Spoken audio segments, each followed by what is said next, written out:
selamat sore. Perkenalkan saya Muhammad Rashid Putra dari Prodi Teknik Mesin NIM 25011040066. Dan saya bernama Rafael Bintang dari Prodi Teknik Mesin dengan NIM 250211040032. Pada kesempatan kali ini saya akan mempresentasikan materi tentang pengelolaan dan pemanfaatan sumber daya alam di kawasan Pasifik Aktif yang bermata kuliah Pasifikan dan dosen Charles Tunusingon Dr. Engineering. Pengertian pengelolaan dan pemanfaatan sumber daya alam di kawasan Pasifik Aktif adalah upaya terpadu untuk memastikan kekayaan yang melimpah ini dapat juga digunakan secara berkelanjutan demi kesejahteraan masyarakat lokal dan regional sambil menjaga keseimbangan ekosistem yang berkurang. Dan juga dalam kawasan Pasifik Aktif memiliki aktivitas geologi yang tinggi seperti gempa, gunung berapi, dan tsunami. Walaupun begitu, dalam kawasan Pasifik Aktif memiliki sumber daya alam yang melimpah seperti mineral, energi panas bumi, dan hasil laut. Tapi juga dalam kawasan Pasifik Aktif harus ada pengelolaan agar pemanfaatannya tetap berlanjut dan tidak merusak alam atau lingkungan. Adapun tujuan dan manfaat pengelolaan dan pemanfaatan sumber daya alam di kawasan Pasifik Aktif adalah yang pertama tujuannya yaitu meliputi tentang menjaga kelestarian sumber daya alam, yang kedua mengoptimalkan pemanfaatan sumber daya alam, yang ketiga meningkatkan kesejahteraan masyarakat, dan yang terakhir mendukung pembangunan yang berkelanjutan. Adapun manfaatnya yaitu meliputi tentang yang pertama sumber devisa negara, yang kedua peningkatan lapangan pekerjaan, yang ketiga penyediaan kebutuhan energi dan pangan, yang keempat pengembangan teknologi dan infrastruktur, dan yang terakhir keseimbangan lingkungan. Yang kita ketahui juga Indonesia memiliki peran kepemimpinan yang kuat dalam mempromosikan pengelolaan dan pemanfaatan berkelanjutan di kawasan Pasifik Aktif. Walaupun begitu, dalam kawasan Pasifik Aktif memiliki sumber daya alam yang melimpah seperti mineral, energi panas bumi, dan hasil laut. Tapi juga dalam kawasan Pasifik Aktif harus ada pengelolaan agar pemanfaatannya tetap berlanjut dan tidak merusak alam atau lingkungan. Melalui diplomasi aktif dan kerjasama regional, Indonesia berupaya untuk memastikan pemanfaatan sumber daya yang adil dan lestari. Menjadi inisiator berbagai inisiatif ekosistem laut dan pengelolaan perikanan berkelanjutan, dan juga menjaga keanekaragaman hayati Pasifik. Ternyata keterlibatan aktif dalam mengikuti forum regional seperti Coral Triangle Initiative yang diikuti oleh berbagai negara seperti Indonesia, Malaysia, Papua Nugini, Solomon Island, dan juga Timor Leste menjadi praktik terbaik untuk keberlanjutan ekosistem laut. Tantangan dari kawasan Pasifik Aktif yang pertama adalah perubahan iklim yang seperti kenaikan permukaan air laut. Yang kedua adalah kerentanan terhadap bencana alam. Yang ketiga adalah degradasi ekosistem karena deforestasi dan penangkapan ikan yang berlebihan.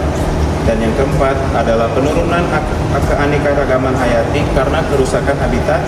Dan yang kelima adalah ketergantungan ekonomi pada sumber daya alam yang sering tidak dikelola secara berkelanjutan. Adapun masa depan kawasan Pasifik Aktif meliputi memperkuat kerangka kerja internasional untuk perlindungan laut. Yang kedua, membangun aliansi antara pemerintah, LSM atau lembaga swadaya masyarakat, dan sektor swasta. Yang ketiga, meningkatkan kesadaran akan pentingnya konservasi laut. Yang keempat, mengembangkan ekonomi yang berkelanjutan berbasis laut. Dan yang terakhir, investasi dalam ilmu pengetahuan untuk solusi inovatif. Jadi kesimpulannya adalah pengelolaan dan pemanfaatan sumber daya alam di kawasan Pasifik Aktif memiliki potensi besar untuk mendukung pembangunan ekonomi melalui energi, perikanan, pertanian, dan pariwisata. Namun kawasan ini juga menghadapi tantangan serius berupa bereksploitasi berlebihan, kerusakan ekosistem, kerentanan bencana alam, dan dampak perubahan iklim. Oleh karena itu, dibutuhkan strategi pengelolaan yang berkelanjutan dengan menyeimbangkan kepentingan ekonomi, lingkungan dan sosial.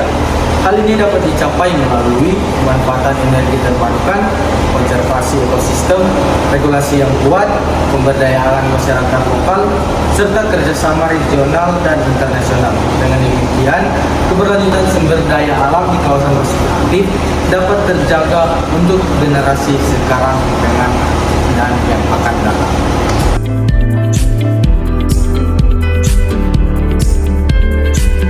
Baik, kita masuk pada materi yang kedua, yaitu aspek kawasan ekonomi khusus. Pengertian dari aspek kawasan ekonomi khusus yaitu sebuah wilayah yang ditetapkan pemerintah untuk dijadikan pusat kegiatan ekonomi tertentu, misalnya industri, perdagangan, logistik, atau pariwisata, dan diberikan fasilitas serta insentif khusus.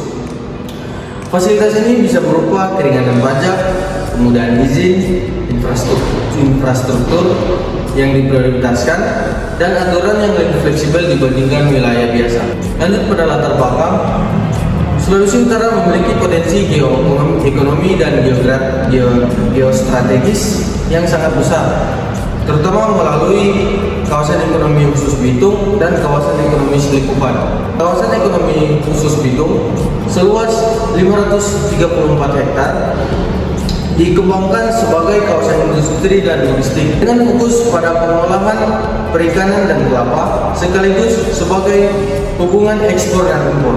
Sementara itu, KEK Likupang sekitar 197,4 hektar dikembangkan sebagai kawasan ekonomi khusus pariwisata dengan tema resort kelas premium dan konservasi alam atau wildlife conservation, memanfaatkan kedekatannya dengan Bandara Samratulangi dan Pelabuhan Bitung. Meski potensinya besar, perkembangan kedua KEK ini menghadapi sejumlah tantangan.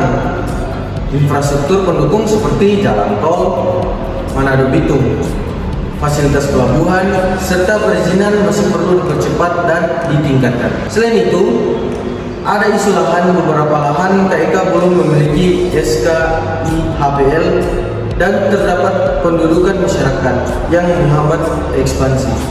Untuk mewujudkan manfaat ekonomi yang maksimal, perlu strategi pengelolaan KEK yang sinergis antara pemerintah pusat, provinsi, dan pemangku kepentingan lokal.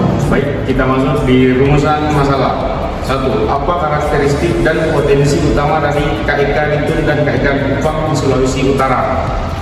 2. Bagaimana kondisi infrastruktur dan kebijakan pendukung untuk pengembangan kedua KEK tersebut? 3. Apa saja hambatan atau risiko dalam pengembangan KEK di Sulut? Misalnya lahan, perizinan, pendanaan. 4. Strategi apa yang sebaiknya diterapkan untuk mengoptimalkan pengembangan KEK agar berdampak positif terhadap perekonomian lokal dan nasional, termasuk di tujuan mendeskripsikan potensi dan karakteristik KEK Bitung dan KEK Likupang. Selanjutnya, menganalisis kondisi infrastruktur dan kebijakan pendukung KEK di Sulawesi Utara.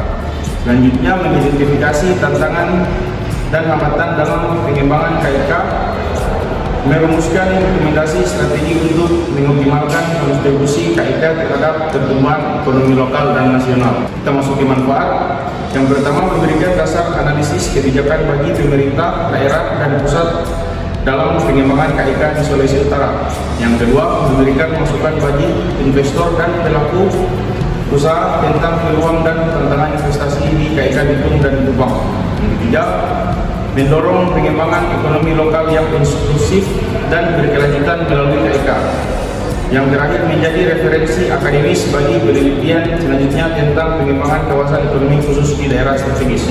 Kita masuk ke dalam pembahasan. Pertama, potensi ekonomi KEK Bitung dan Likupang.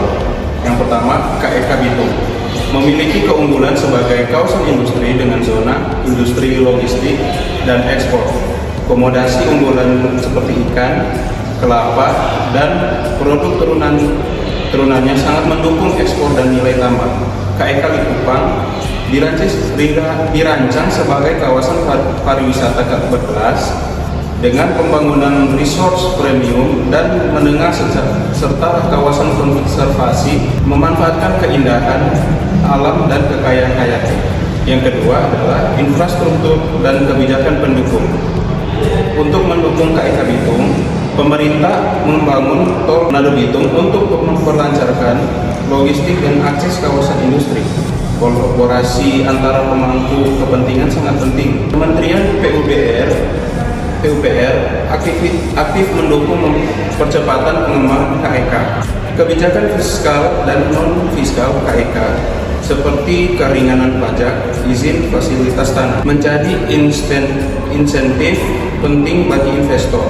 Yang ketiga, hambatan dan risiko. Yang pertama, masalah lahan. Sebagai lahan KIK Bitung belum memiliki SK HPL atau hak pengelolaan lahan dan ada pendudukan lahan oleh masyarakat. Yang kedua, administratif dan perizinan. Birokrasi dan proses izin bisa jadi lambat, serta pengelolaan aset KIK perlu koordinasi antara pemerintah provinsi dan pengusung KIK. Yang ketiga, pendanaan dan investasi. Meskipun banyak investor, contohnya 8 investor industri di Bitung sudah masuk, kondisi ekonomi global bisa mempengaruhi skala dan kecepatan investasi. Dan yang keempat adalah strategi pengembangan. Yang pertama, meningkatkan sinergi antar pemangku kepentingan seperti pemerintah pusat, provinsi, swasta, agar pembangunan infrastruktur terus diprioritaskan. Yang kedua, mempercepat penyelesaian masalah lahan melalui regulasi lahan yang jelas dan dialog dengan masyarakat lokal. Yang ketiga, menguatkan proses KIK Likupang ke investor internasional, terutama untuk pariwisata hijau atau ekoturis. Bank Indonesia Solo telah turut mempromosikannya secara internasional. Yang keempat adalah mengoptimalkan insentif fiskal dan non-fiskal untuk menarik lebih banyak investor, serta menyiapkan rencana operasional jangka panjang agar KIK berdampak pada penciptaan lapangan kerja dan pertumbuhan ekonomi lokal. Yang terakhir, menjaga aspek lingkungan dan konservasi pada KIK pariwisata, terutama di Likupang, agar pertumbuhan ekonomi tidak merusak ekosistem dan budaya lokal. Kita masuk pada kesimpulan. Berdasarkan rumusan masalah dan hasil pembahasan, dapat disimpulkan bahwa pengembangan kawasan ekonomi khusus di Sulawesi Utara, yaitu Bitung, KIK Bitung, dan KIK Likupang, memiliki potensi strategis dalam mendorong pertumbuhan ekonomi daerah. KIK Bitung unggul pada sektor industri, logistik, dan ekspor, sementara KIK Likupang menjadi pusat pengembangan pariwisata premium dan konservasi alam. Potensi ini menunjukkan bahwa kedua KIK memiliki peranan penting dalam meningkatkan daya saing wilayah, menarik investasi, serta memperluas lapangan kerja. Namun, untuk memaksimalkan potensi tersebut, diperlukan pengelolaan yang berencana dan dukungan kebijakan yang konsisten. Adapun tantangan yang ditemukan seperti masalah lahan, perizinan, infrastruktur yang belum merata, dan ketergantungan para investor menjadi faktor yang harus segera ditangani agar KIK dapat berfungsi secara optimal. Strategi yang direkomendasikan mencakup percepatan pembangunan infrastruktur, penyelesaian konflik lahan, kemudahan perizinan, serta promosi investasi yang lebih luas. Dengan adanya kolaborasi yang baik antar pemerintah, sektor swasta, dan masyarakat, KIK di Sulawesi Utara berpotensi berkembang menjadi pusat ekonomi baru yang berkelanjutan dan mampu memberikan dampak positif jangka panjang bagi pembangunan daerah. Itulah hasil presentasi dari kelompok kami. Sekian dan selamat siang.